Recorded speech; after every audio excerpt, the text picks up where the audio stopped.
সবাইকে সংবাদ এক নজরে স্বাগত। সঙ্গে আছি আমি বুশরা জাহানিমা। চলতি বছরে উচ্চ মাধ্যমিক সার্টিফিকেট, এইচএসসি ও সমমান পরীক্ষার ফল প্রকাশ হয়েছে।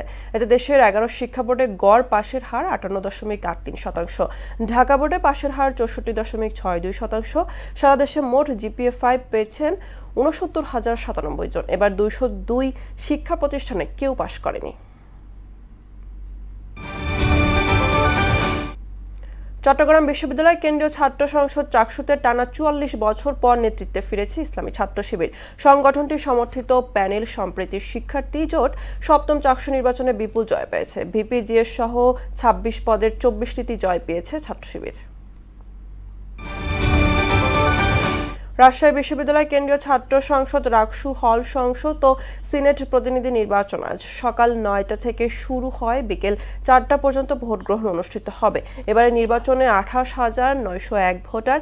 কেন্দ্রীয় রাকসুর 23টি পদে মোট 305 জন প্রার্থী প্রতিদ্বন্দ্বিতা করছেন।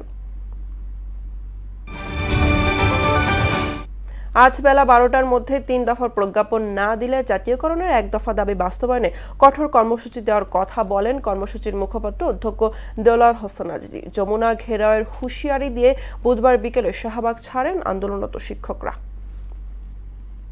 এই ছিল সংবাদ এক নজরে সবশেষ খবর। সবার আগে জানতে মোহনার সাথেই থাকুন। এতক্ষণ সঙ্গে থাকার জন্য ধন্যবাদ সবাইকে।